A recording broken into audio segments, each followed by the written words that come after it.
Do you really think that it's possible to replace light, air, sun, water, a simple diet, a balanced daily regime, a sufficiency of movement and sleep, with tablets, injections, machines, and substitutes?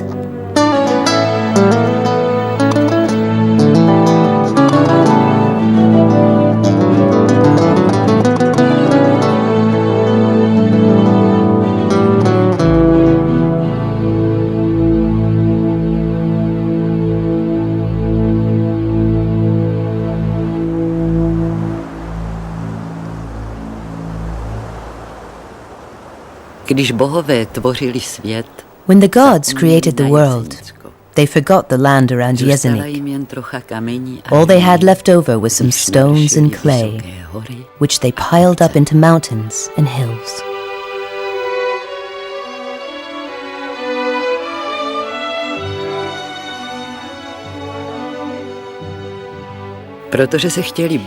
Because they wanted to compensate the future inhabitants for the hard life which was awaiting them there, they ordered the devil to pile up riches below this part of the earth's surface: gold, silver, and ores. But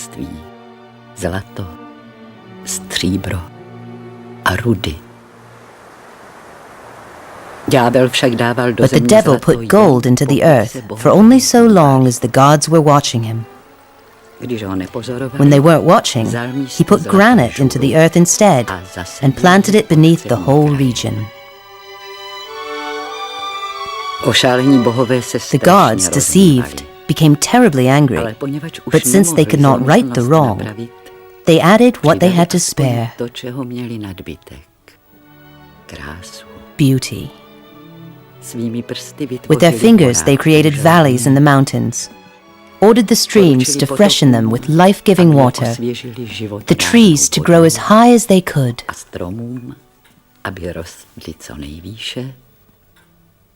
On the bare hillside they planted mountain flowers, and they tuned the tones of the rushing brooks into a calming rustle.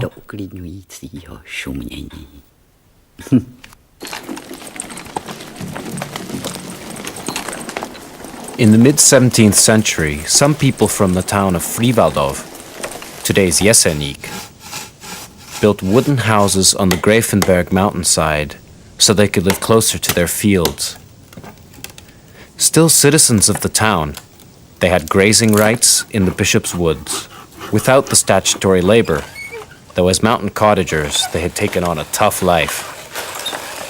And so they founded a new Grafenberg community of 18 cottages, and the Priessnitz cottage stood highest on the hill. In it, on the 4th of October 1799, Vincenz Priessnitz was born. This was at the time that France's General Bonaparte was beginning to stalk Europe, though this was a land of its own horrors.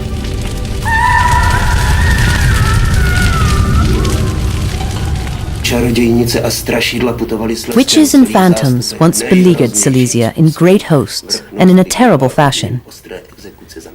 The nobility punished them with the most severe executions. 8 executioners were employed, who labored hard over the burnings, and on account of the multitude of the depraved, they were obliged to throw 6 or 8 at a time into the furnace in order to hasten the work.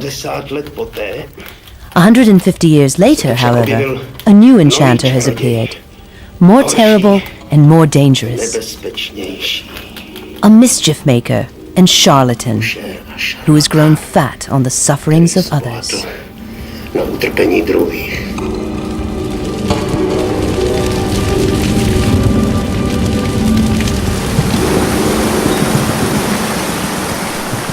History has its own special law of ironies. This bit of land was endowed with a gift which hundreds of thousands would come here to find. This gift was the combination of life-giving water, clean air, and beautiful scenery. And it was just here that a brilliant idea was born. Healing the sick with water, air, beauty, and exercise. From his youth, Vincenz was obliged to master all the work which comes with farming at a mountain cottage. I was here when sowing time came, and from far away I saw a cart piled high with heavy sacks of grain. Suddenly a hare leapt from its form. The stallion started and tore down the hill with his heavy cart. Vince braced himself and pulled in the bit, but the horse slipped him and caught him in the face with a back hoof.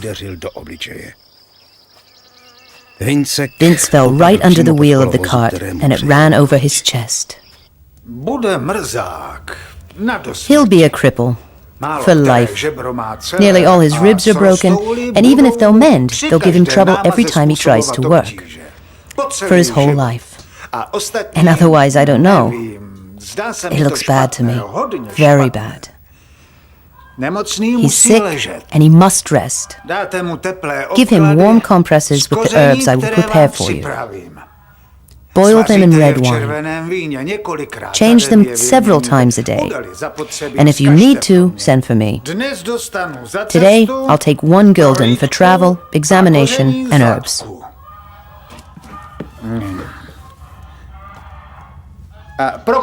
You can send for the herbs. Yes, yes.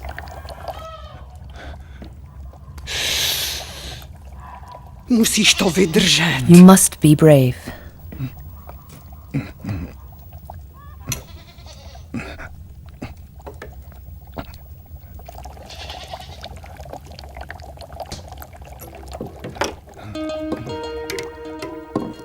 Dejte to pryč. Take it away, mother. Maminko.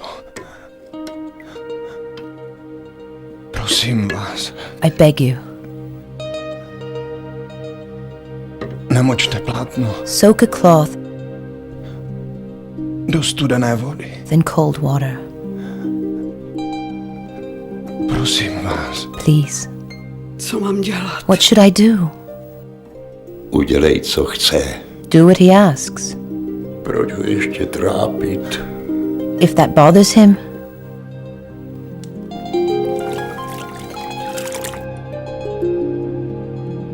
After a few cold compresses, the pain subsided, and Vincenz fell asleep.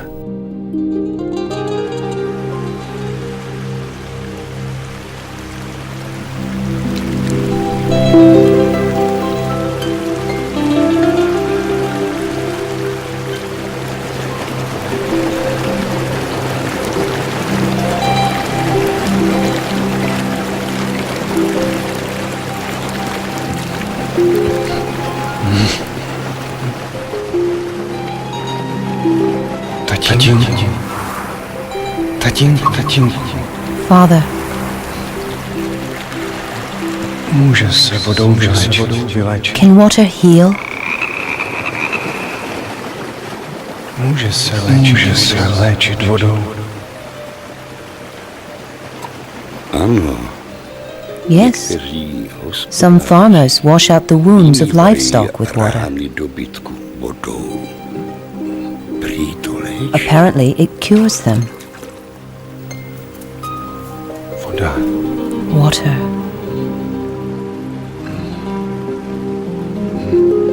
Voda.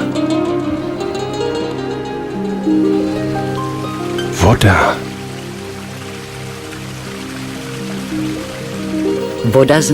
Water knows the secrets of the clouds from which it falls, and the secrets of the depths from which it springs. Water knows all, the heavens, the earth, rivers and sea. Water can do anything. It changes to steam and disappears, dissolves away, or it changes to hard ice or fluffy snow. It is gentle, quiet, loving, and it is wild, cruel, and terrible. It serves and it purifies. It silences thirst, and it sates fields, meadows, and forests. But it can rule, flatten, and destroy.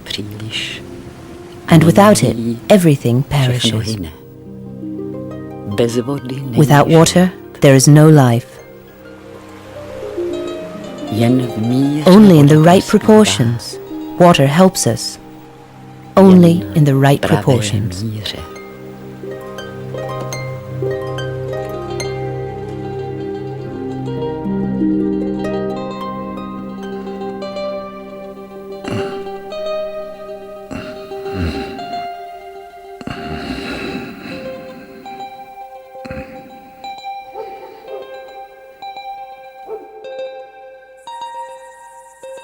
There is a true physician to be awoken in every one of us. Vincenz was to repeat this sentence many times to his patients. But now he would have to reset his own broken ribs.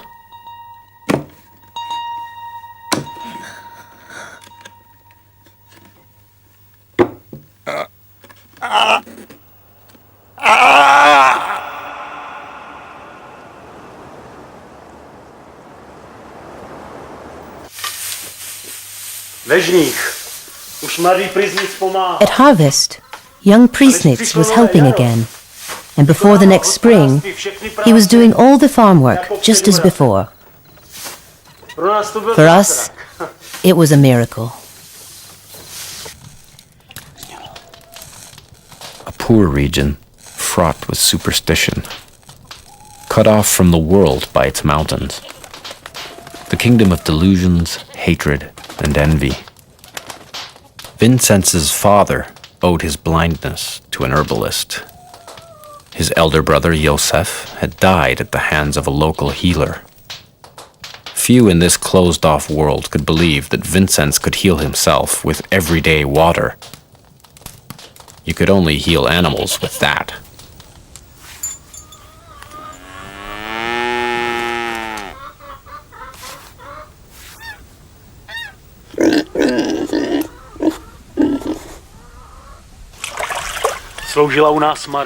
We had a servant girl, Maria, an orphan from Domashov. In the autumn, she started to complain of a pain in her leg, which became so strong that at Christmas she could hardly walk for the pain. We didn't even think of the town doctor. We didn't have enough to pay him with. So I went to Vince. He said, "No, I won't treat anyone. I'm not a doctor." But eventually, we persuaded him. He put damp dressings on Maria's leg and came often to change them.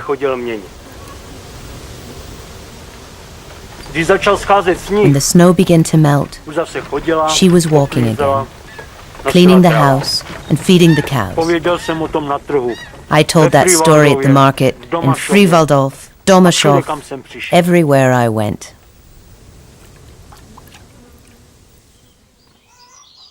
News about the miracle healer traversed the mountains, and the sick began to come to Grafenberg.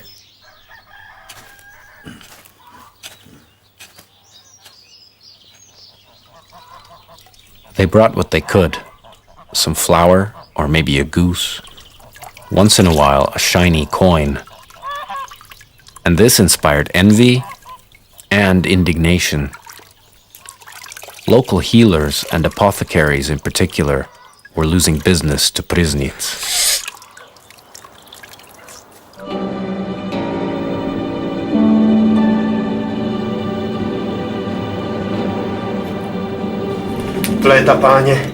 AD 1822. The number of sick in Grafenberg is increasing. Priessnitz is growing rich.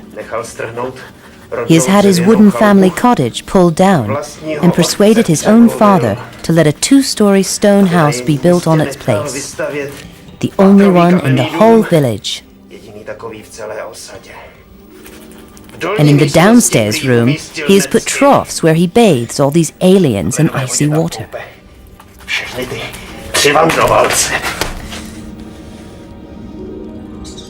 And thus, the world's first hydropathy institute was born. It may have been Spartan and simple, but it was the first. Many enthusiasts came to try out this new method of treatment.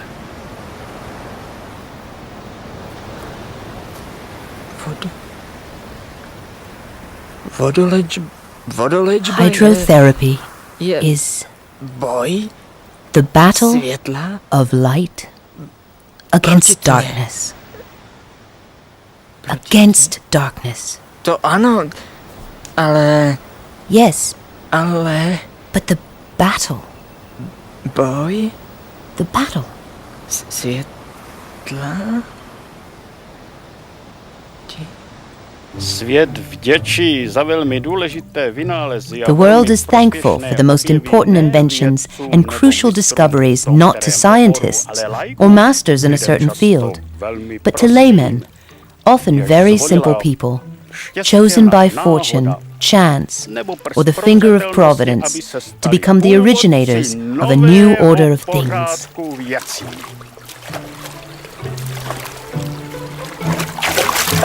Porozumění řeči přírody. In understanding the speech of nature, he had no equal. Neměl žádnou soustavu. He was influenced by no structure, Žádné školy. involved in no school.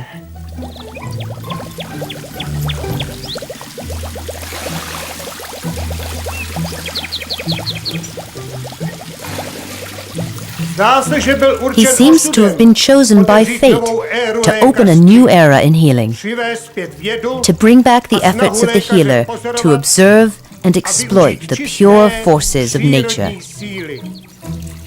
Priessnitzova moudrá rada This is zní, the wise counsel of následovat Priessnitz. přírodu. Nic Follow nevynucovat. nature, do nothing by force. The problem of the healing power of nature is great, perhaps the greatest of all those that have occupied healers for millennia. Příroda. Byla jeho Nature univerzita. was his university. Hory, lesy a The všichni mountains and the nemocní. forests and the hovels of the sick were his lecture Hledy halls. a volný vzduch. The springs in the open air were his teachers.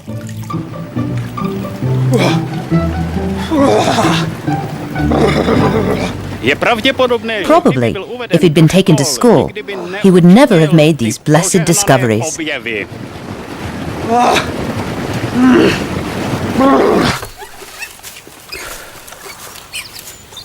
Nádherné lesy. Wonderful forests. V Rusku jsem viděl In Russia, I saw vast forests of spruce, of pine, or of birch, snad nekonečné. forests almost without end. Sevřeli But they always constricted me, takovou bázní. with fear or nebo sadness or smokem, something. Nebo nevím čím. But here these forests ty of vaše yours are lesy different, Jsou jiné. cheerful Veselé. and uplifting. Vzbuzují radost. Such variety. Ta pestrost.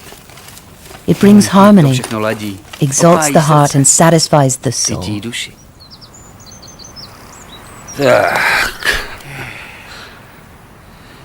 Tady se říká, Here they say, koho Bůh he whom miluje, God loves will be allowed to live in the Jeseník hills.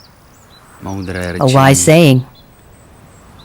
U nás In ve Francii France, we had one philosopher měli who jednoho wrote, filozofa a ten napsal: vyjděte do lesů, "Go out into the Stanete forest se and lidmi." you will become men." a měl pravdu. And he was right. A kdo byl ten filozof?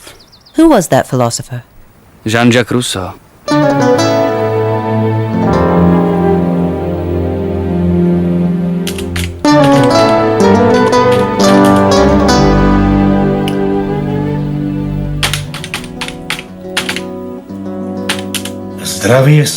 Health is the sum of all abilities and strengths to overcome physical and mental burdens. A man's health cannot be bought, even in the best stocked pharmacy.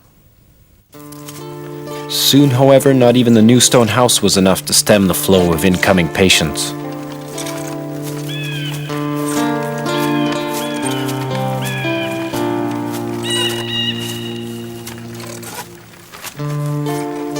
The first to believe in this miracle healer were the poor and the wretched, those who had lost all hope that they could be helped by someone in the medical profession.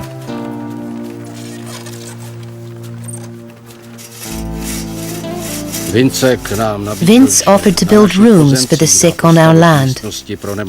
He said we'd only have to pay him when we start getting rent from them. Then he taught us how to put on bandages and to run the baths. We were used to just toiling in the fields or in the forest, and for us it meant an easier and better life.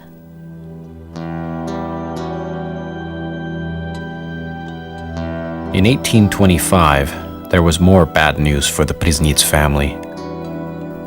A wild young bull knocked Vincenz's mother against the shed wall. Vincenz's battle to save her lasted 3 days.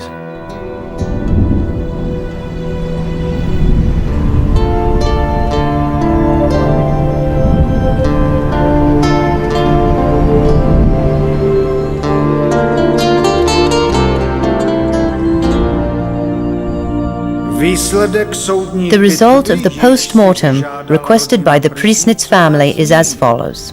The injury resulted in contusion of the kidneys, which necessarily resulted in death. It was quite useless, Mr. Priessnitz, for you to keep your mother alive.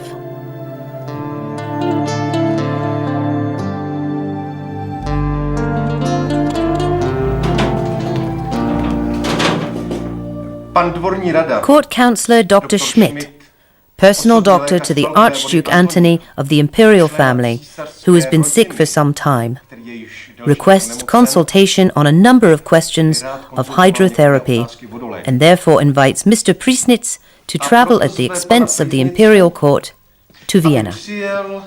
The local authorities will issue him a pass for the travel and his safety will be guaranteed.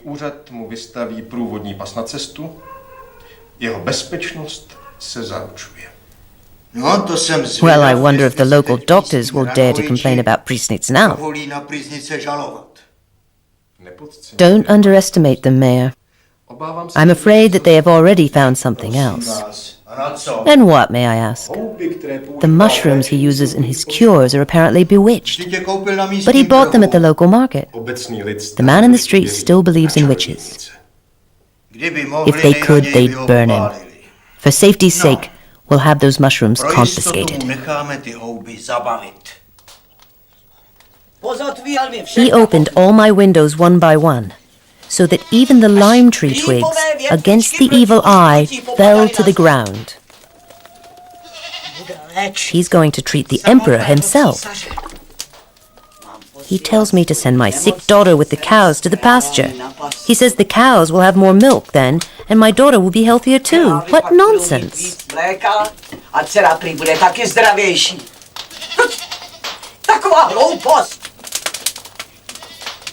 If only they decided to keep him there. Yes! Finally, they'll lock him up for his witchcraft.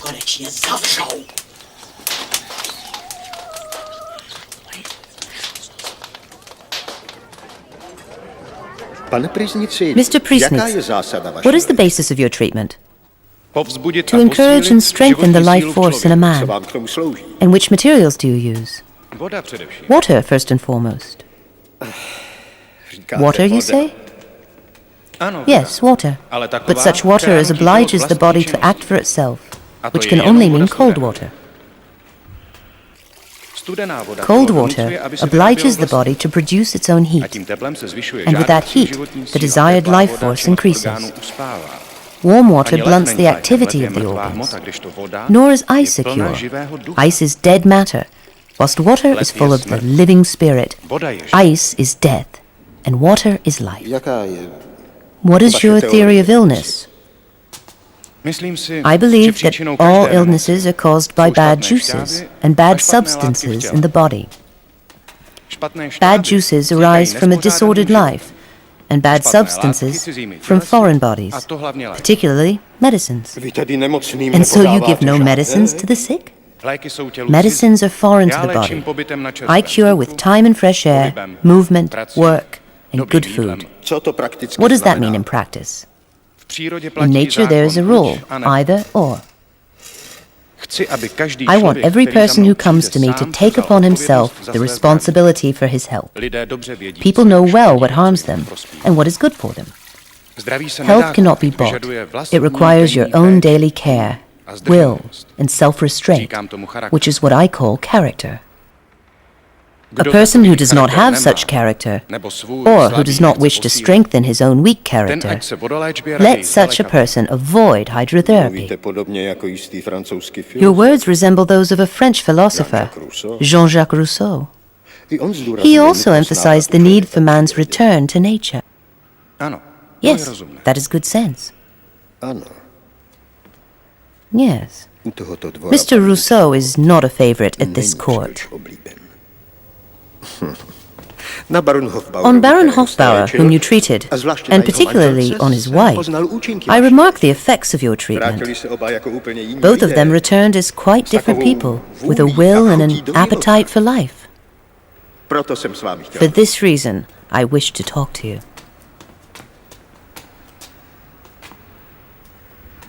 I thank you, Mr. Priessnitz, for accepting my invitation. I've heard a lot about you, even many slanders and complaints. I think, however, that you may continue in peace.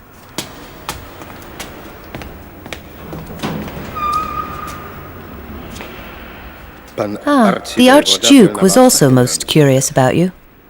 But today he feels unwell. I will tell him of your opinions.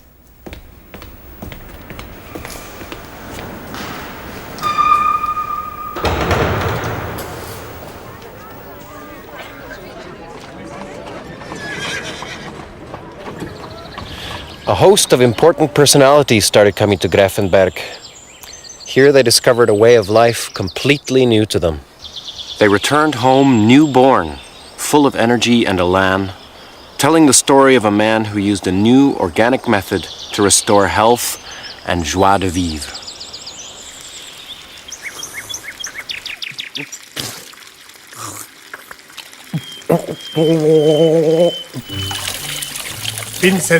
With his appearance and his actions, Vincenz Priessnitz awakens trust. He is in all things a man of action. Not speech, but action is his foundation.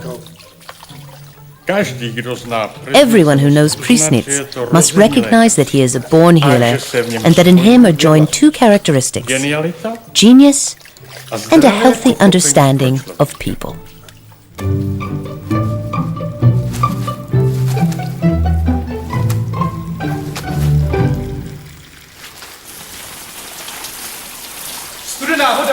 Cold water increases the strength and retunes the body. It aids in the circulation of body fluids, in the expulsion of sickness-causing substances.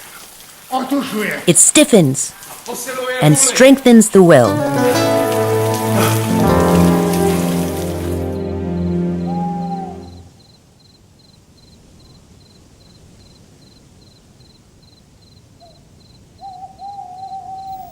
If we wish to die well, we must live well.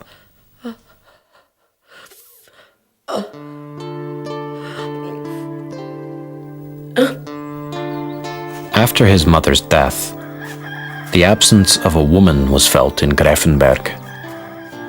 Vincenz knew that he could only marry a woman who had understanding for the sick who came to be treated. And this could only be Joffre, whose wealthy father was an owner of real estate, a tavern, and a butcher's in Česká Ves. He and his sick wife were against the wedding of their daughter to a poor cottager.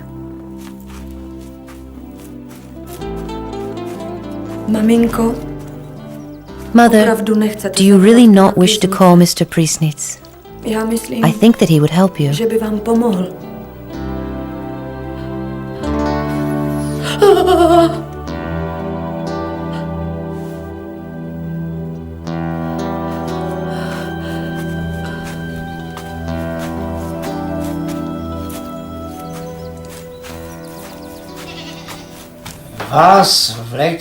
In the summer you suffered from gout, and Dr. Günther treated you. Now the illness has come back, and you have not returned to Günther. Why? Sorry, I came to you actually for some advice. What kind of advice? I heard that your gout had come back and that you went to Priessnitz at Grafenberg. That's right. And? Did he help you? Whether Priessnitz will cure me, I don't know yet. I've only been with him 3 weeks, but I feel much better. We've heard about him, but we didn't believe it. He's still young. He isn't educated. We're scared of him. Who's scared of him? Me and my wife. She suffers from gout too. I hesitated too.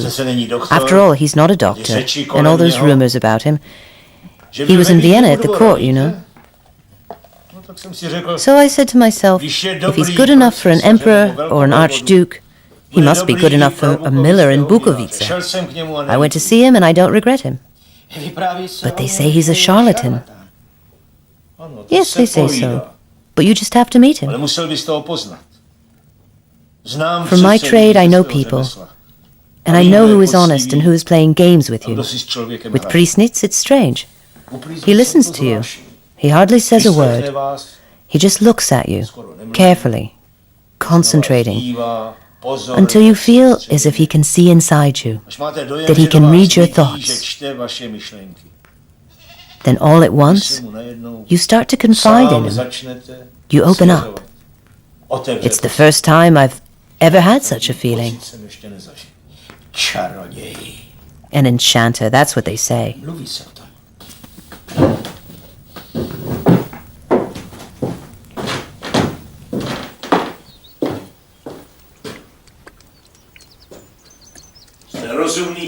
You're a sensible man. Surely you don't believe that kind of nonsense. Priessnitz is a farmer, a practical man. He knows about nature and the forces of nature which help to heal a man, just as an animal is cured by nature. No more than that. He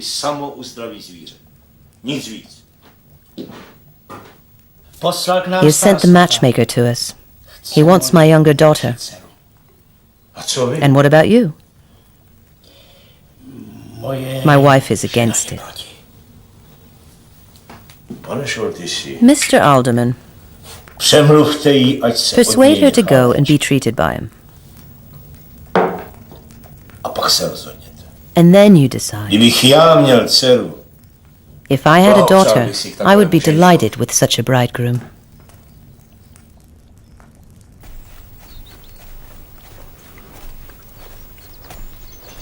Česká Ves's alderman took his daughter to the altar of the church in Frivaldov on the 5th of February, 1828. It's not a question of water. It's a question of energy. Noble magistrate of the town of Frivaldov. The undersigned physician and doctor of medicine of the Prince Archbishop and his province, Anthony Schnorfeil, o Javorník, hereby makes a complaint against Vincenz Priessnitz, farmer, resident in Frivaldov, Gräfenberg, who receives at home and treats elsewhere the sick of all ages and sexes with a so-called cold water cure.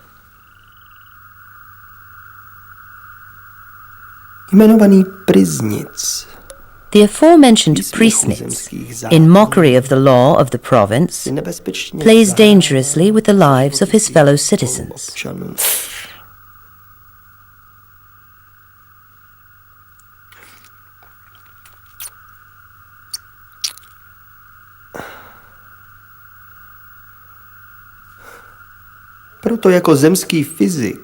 Therefore, as the provincial physician, and by law the constable of health,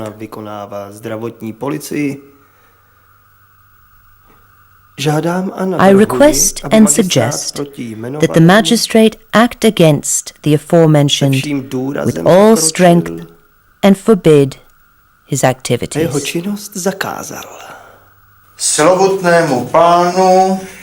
Esteemed Sir, whatever all those titles of his are, Schnorfeil, to the complaint against Mr. Vincenz Priessnitz, the undersigned magistrate states that Mr. Priessnitz cannot be forbidden from receiving strangers, that bathing in cold water is not against the law of the land, and that indeed some doctors recommend it. The complaint is therefore suspended. In October 1829, after Dr. Schnorfile placed a fresh complaint, with the support of Friwald healers whose income was being threatened, the Friwald Town Hall sentenced Vincenz Priessnitz to 4 days in jail without food for unauthorized medical treatment. Vince didn't give up. He was convinced that he was right. He immediately appealed and even asked for permission to run a spa. His friends and grateful patients wrote a letter which we, his neighbors, also signed. In February 1830, the regional government in Brno acquitted Priessnitz for lack of evidence. He did not receive a permit to operate a small spa institution, however, until January 1831.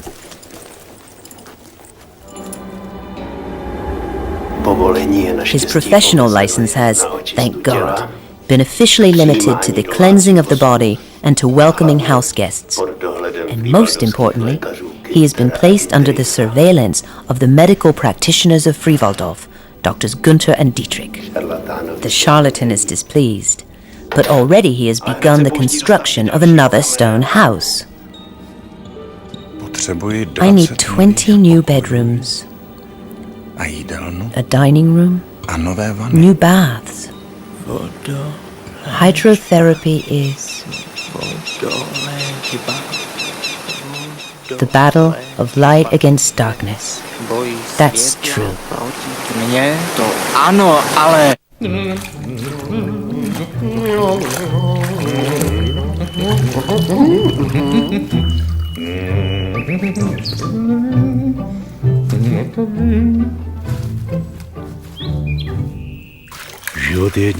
Life is one of the expressions of the existence of energy.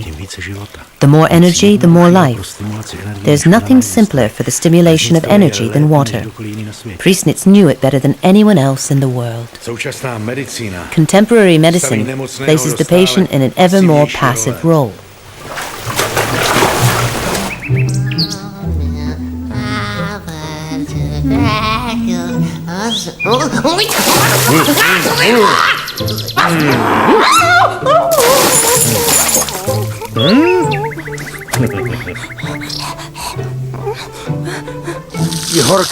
Even a hothead cools down in a current of cold water.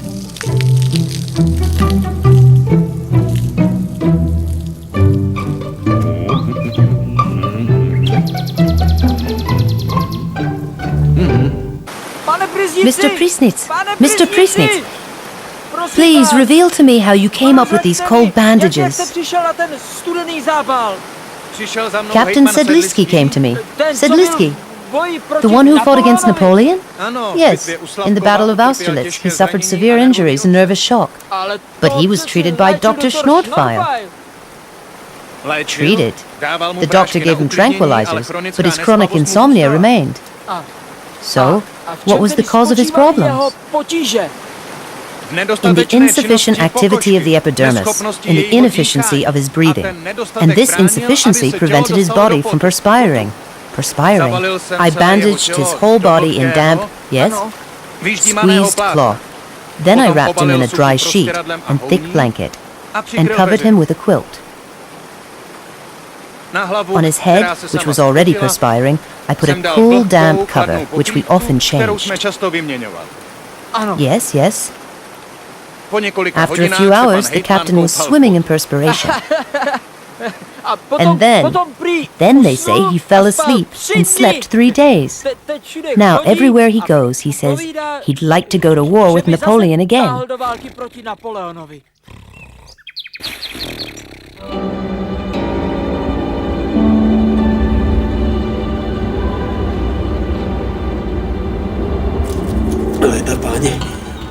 AD 1832. A great cholera epidemic has crossed the barrier of the mountains and arrived here.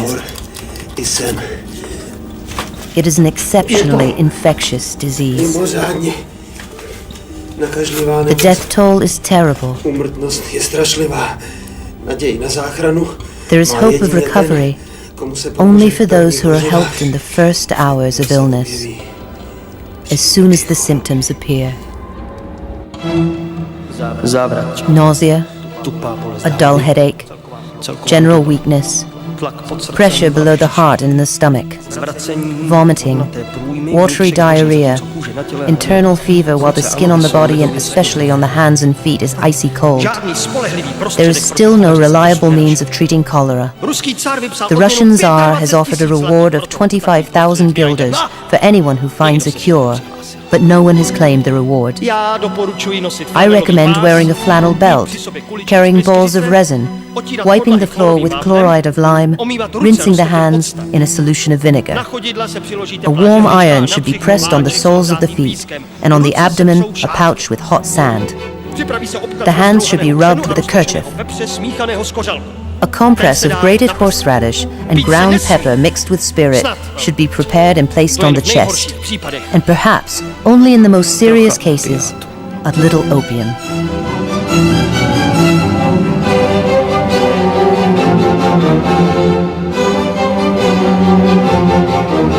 Drinking is forbidden. Vincenz used hydropathy to treat 21 cases of cholera.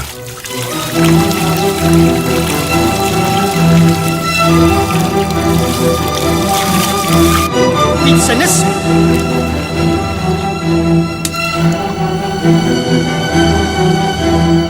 Vincenz!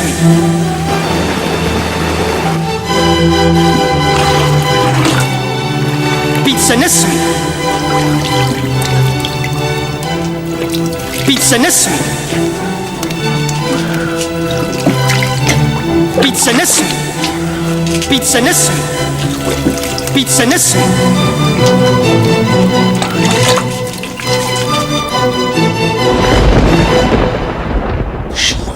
The mad charlatan Priessnitz is torturing the sick terribly. He even makes them take liquid.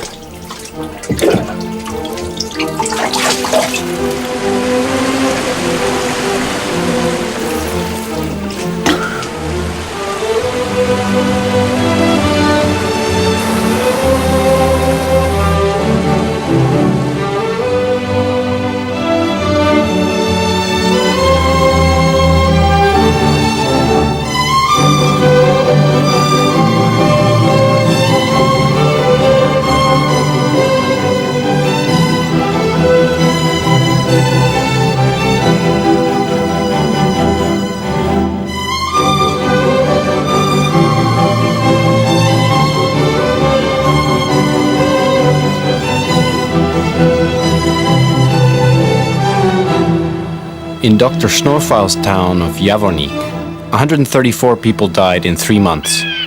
Friwaldov patients in the care of healers Günther and Dietrich were dying too.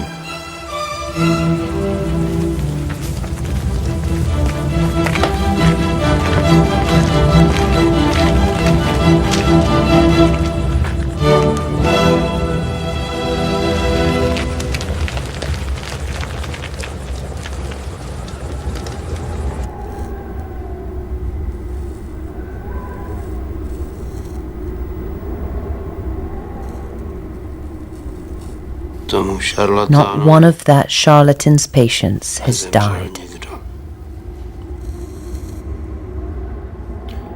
Priessnitz's successes did not go unnoticed. In October 1833, local doctors lodged another complaint. The Baron must lose some weight. He has a weak heart. Do not give him any meat. And if he threatens you again, call for me. Another complaint.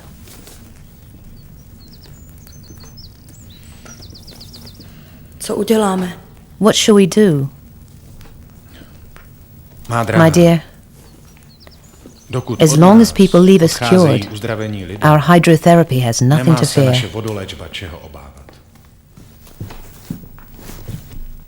In 1834, Dr. Christian Ortel, founder of a club for water lovers in Leipzig, published a proclamation.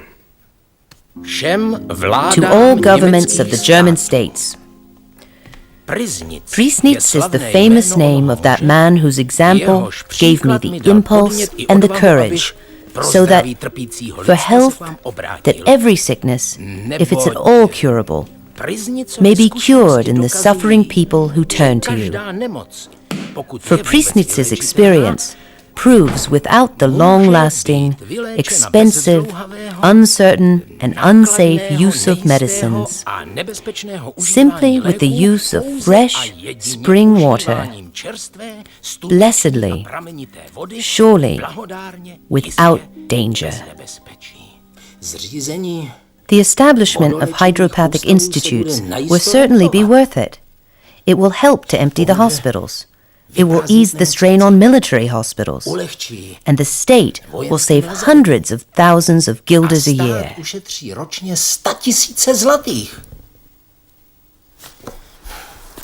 The government of Württemberg decided to establish a hydropathy institute on its own territory, following Priessnitz's example. The ambassador to Vienna received urgent instructions to inspect this kind of treatment thoroughly. Vienna appointed a special imperial commission, and a physician, Dr. Freiherr von Türkheim, was named chairman. The commission members questioned spa guests and staff, taking interest in every detail.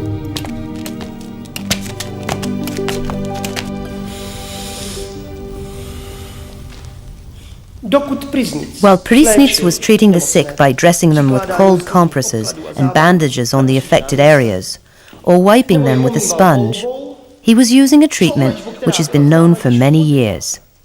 Nothing miraculous, nothing unusual, nothing new, but most importantly, nothing dangerous. However, his own methods and practices are dangerous.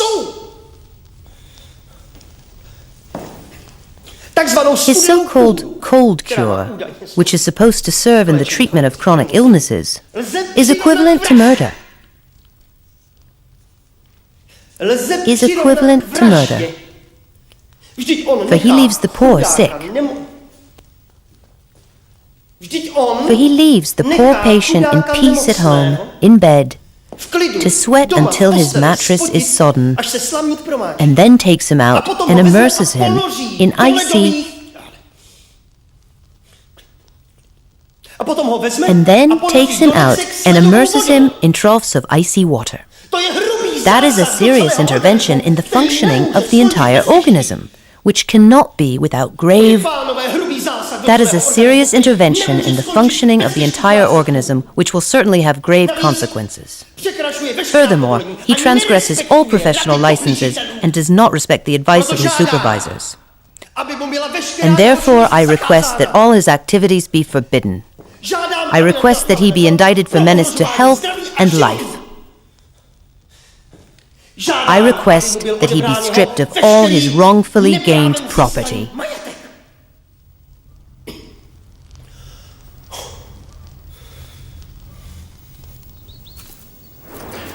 Vincenz Priessnitz gradually built up a series of natural procedures which worked to strengthen the body of the sick, so the body itself could expel harmful substances. Treatment at Grafenberg lasted months, sometimes even years. Not only did Priessnitz assign patients procedures daily, he did so individually, always according to each patient's current condition. Great emphasis was placed on accommodation and exercise in the fresh air.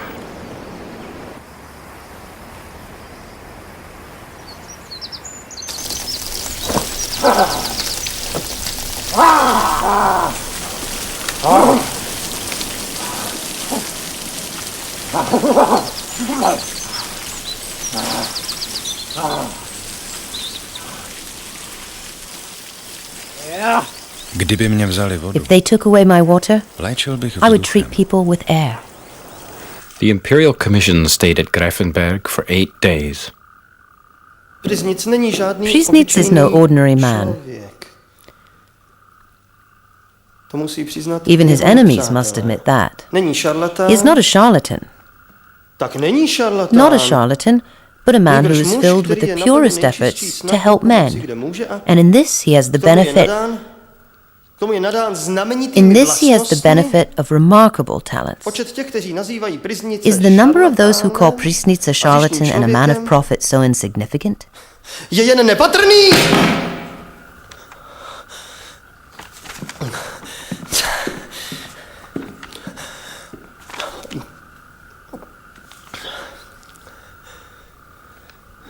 He is undemanding, calm, and matter-of-fact.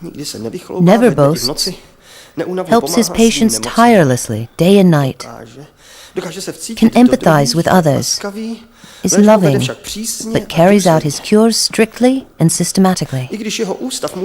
Though his institute may have some inadequacies, whether he has cured many or few people, whether the sickness cured may return after a longer or shorter period of time, his method of treatment nonetheless remains a new and remarkable phenomenon in the sphere of medicine. Novým pozoruhodným jevem v oblasti zdravotnictví. The Commission's findings and the resulting permit gave Vincenz a free hand. He had an expansive spa building constructed, which was called the Castle. Its huge dining area was for up to 600 people. In this way, the problem of feeding and treating the ever-growing number of patients was solved. It is not cold which cures, but heat. The heat which is evoked by cold water. This note is one of the most important therapeutic principles ever. In the years to come, the spa flourished, and successes in treatment by the water doctor made him famous throughout Europe. In 1839, 1,700 guests stayed at the spa. Down in Friwaldov, one couldn't even find the smallest vacant room. Attendance lists of spa guests began to include names like Esterhazy, Schwarzenberg, Liechtenstein, and Montléar. Priessnitz became the wealthiest man in the area. He bought land, lent money to noblemen, built new buildings, yet he still didn't have what he wanted most: a son to continue his work. His two serious competitors, Josef Weiss of Friwaldov and Johann Schrott of Lipova, had sons, but Priessnitz had only daughters. He was getting old.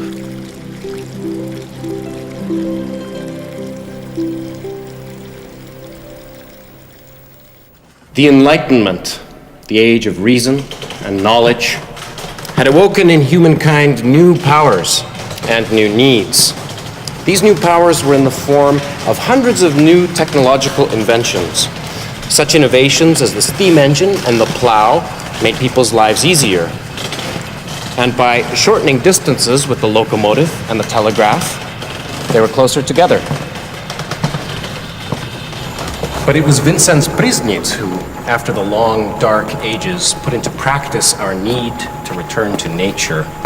Following centuries of neglect and even suppression of physical culture and personal hygiene, Priessnitz developed a method which liberates people from mysticism, dogma, and superstition, while cleansing them, nurturing their strengths, and filling their lives with joy and self-confidence.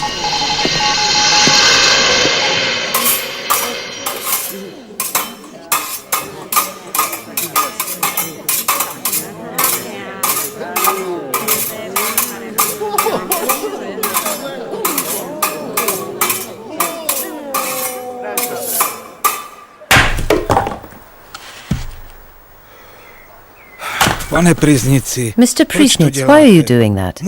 You must save yourself. You're here for us. We need you. Thank you for your concern. Please, carry on instead of me.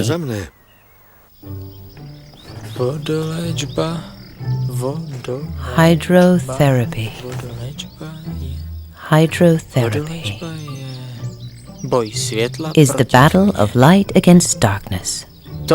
That's true. Naughty Baron Rothschild had too much to eat again.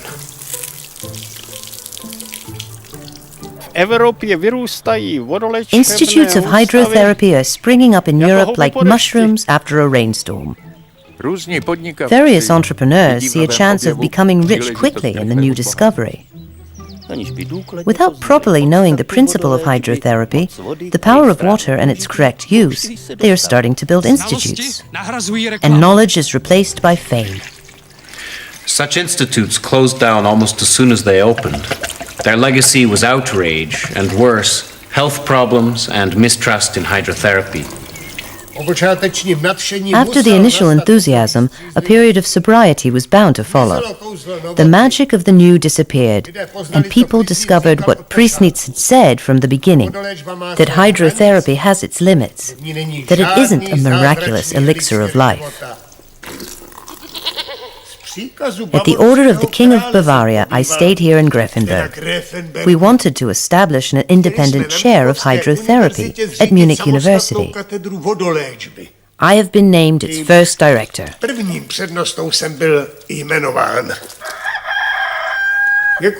Thank you. In Prussia, in July 1842, the cabinet decree on the establishment and administration of hydropathic institutes was passed. While it allowed them to be established and run by people without medical qualifications, they had to be permitted by the government and be under the constant supervision of medical and police organs. In England, it was different. The English founded a Society for the Supervision of Hydropathy Institutes. This society offered excellent terms and benefits to the same man who received this letter from South America. To go into foreign lands from the mountains, where the air itself heals? No. The English society turned to Joseph Weiss, a former veterinarian and then owner of a small hydropathy establishment in Friwaldorf. The English received me like a Priessnitz lecturer who came to expand on his knowledge and fame. In England, Weiss set up 2 hydrotherapy institutes and published the Handbook of Hydropathy.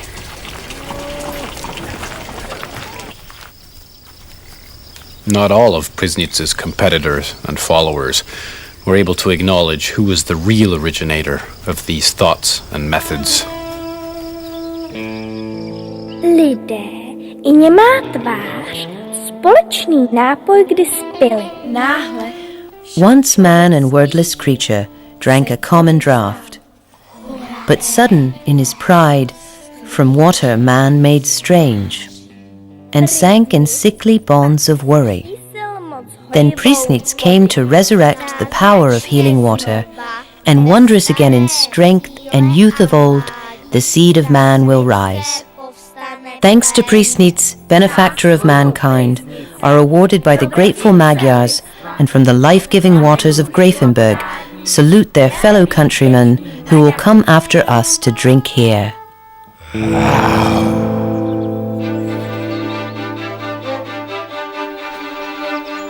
The famous Russian writer Nikolai Gogol, author of Taras Bulba, The Inspector General, and Dead Souls, came to be treated in Gräfenberg at the recommendation of his friends and Count Tolstoy. Vincenz Priessnitz submitted his patient to the usual test.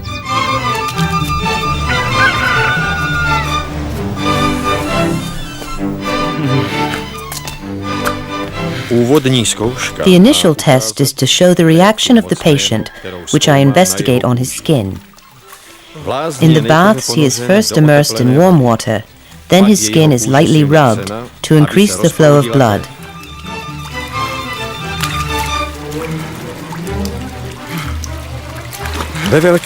In the large tub, the water is spring water.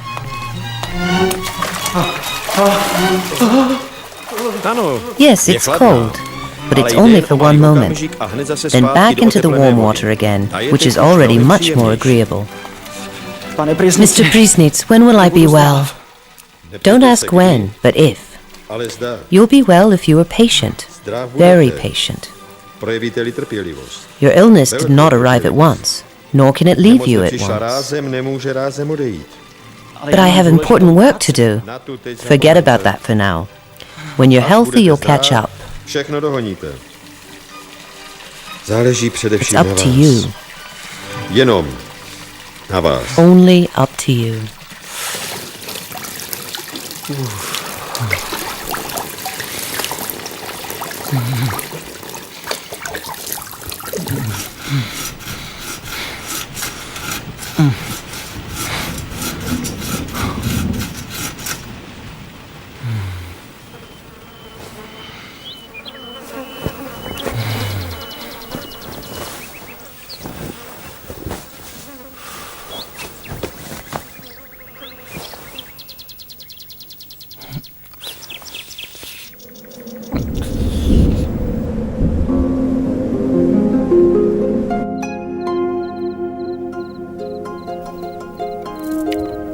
Soon came the crisis that Priessnitz and Gogol's friends had foreseen.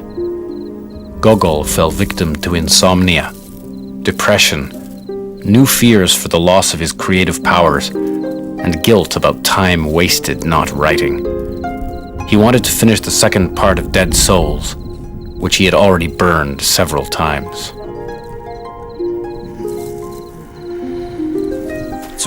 What water brings, it will wash away. I limited the procedure to make its effects on the nervous patient milder. But Mr. Gogol seems to have been through so many crises that he was afraid of another. Back, back, to beautiful warm Italy. Here everything is so desolate, cold and wet. I could not be held back, not even by the man who rules with water as Napoleon ruled with armies. Hail to the Emperor, whose grace brings crowns to the deserving, who sows the pearls of great glory on the distinguished. He who faithfully and diligently dedicates his strengths to the homeland will be granted grace.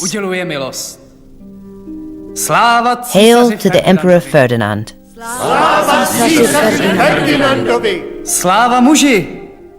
Hail to the man full of love whom the Emperor decorates today. Could everyone show their gratitude to him? Thanks and love belong to him. Priessnitz removes the suffering of humanity, removes its heavy sicknesses, offers health, pleasure and joy. Vincenzi Priessnitzovi, sláva! Hail to Vincenz Priessnitz.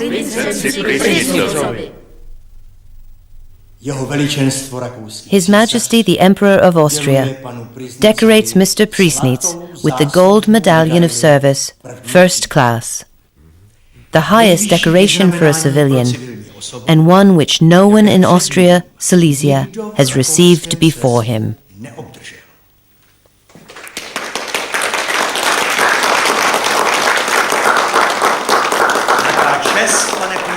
What an honor, Mr. Priessnitz. What an honor.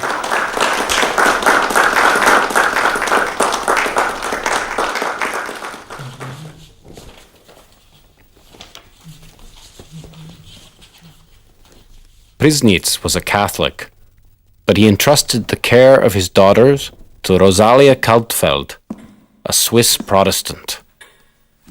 It was a great honor. We all wanted to see that gold medallion. The square in Friedwaldorf was crawling with people. Mr. Priessnitz was smiling, but I knew that he was sad. His marriage to Mrs. Joffier was exemplary. After his daughters Christina and Jofinka, little František was born. But he died within a year, and after that there were only daughters. By 1841 there had been 6 in a row, and the parents were growing older. The evening of that great day there was a huge ball, and at the ball, Jofinka, the most beloved daughter of Mr. Priessnitz, fell in love with young Josef Ucházy, a rich farm owner from Hungary.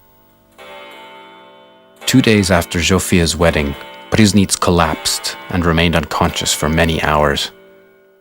The spa attendant's cold baths and treatments only just managed to bring him back to life.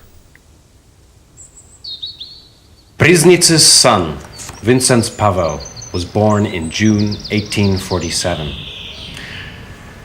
His father did all he could so that his son would become a doctor of hydropathy.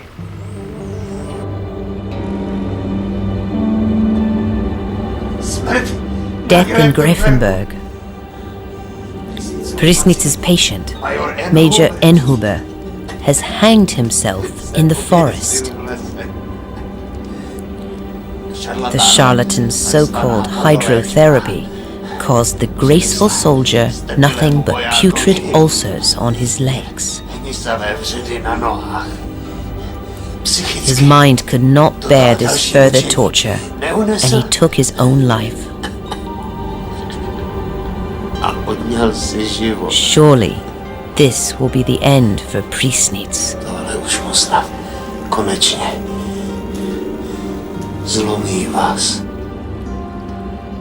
Proč to udělal? Why did he do it? Ještě ráno jsem I spoke to him just this morning. Vředy se The začínaly crisis was already over. Krize už The ulcers were starting to po ní měla heal. přijít úleva. And after that would have come release, a new life. Co voda přinesla zase What water uzdraví it brought would řekl heal jsem him mu. again. I told him that and he smiled.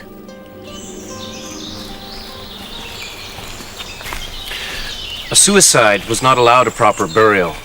People believed that it would disturb the peace of others in the cemetery. Priessnitz made his woodlands available, and here the major's friends laid the body to rest. In spring 1848, there were fewer guests at Greifenberg than in previous years. Revolution in Paris. Bloody unrest in Vienna.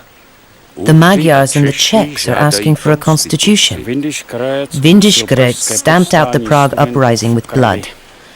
No one yet knows how many dead there were, how many wounded. There have been arrests, there will be trials. Priessnitz is growing more and more tired. Apparently, he has even fallen unconscious. A woman cannot study medicine or run a spa. There are fears for the future of the spa. Priessnitz, an expert at diagnosis, was aware of his condition. In February 1851, 10 months before his death, he wrote a long will. His son, Vincenz Pavel, 4 years old at the time, was to take over the spas after finishing medical school in Vienna. But his son never finished his studies. Mr. Priessnitz! Mr. Priessnitz, now I know what you are. You weren't the first person in the world to discover the beneficial effects of water on the human organism and to use them in healing. In ancient times, in Mesopotamia, doctors were called asu, nose water, and the ancient Greek Hippocrates used water along with massage to treat serious cases. But the sweating cure, followed by the cold bath, that action, which affects the whole organism, that is your own discovery. Mr. Priessnitz, I've studied all the spa records. Mr. Priessnitz, you've cured 40,000 people. Yourself. Whose life can be compared to yours?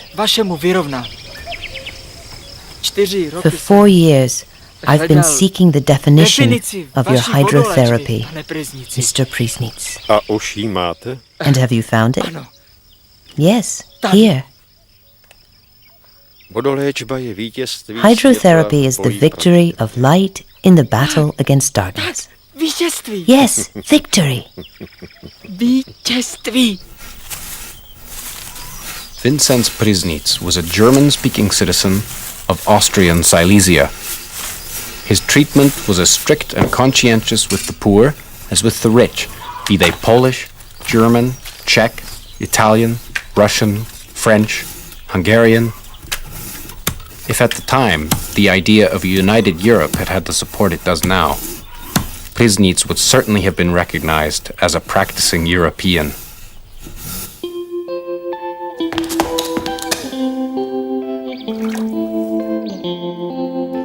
The founder of modern hydrotherapy died on Friday, the 28th of November, 1851.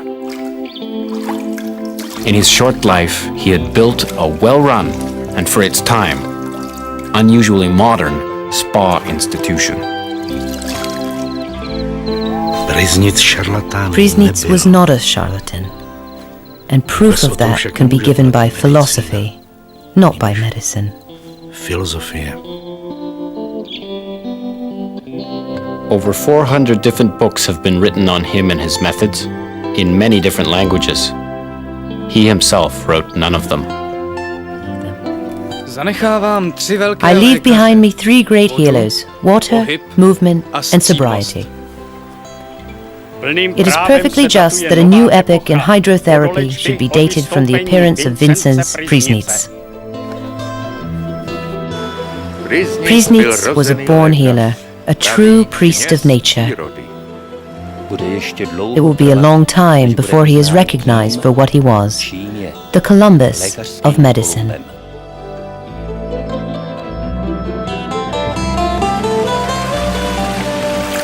Priessnitz stood for the quality in life. His message almost vanished in the troubled times of 19th and 20th century European history. But hopefully there will come a day when we learn not to force things and follow nature's example.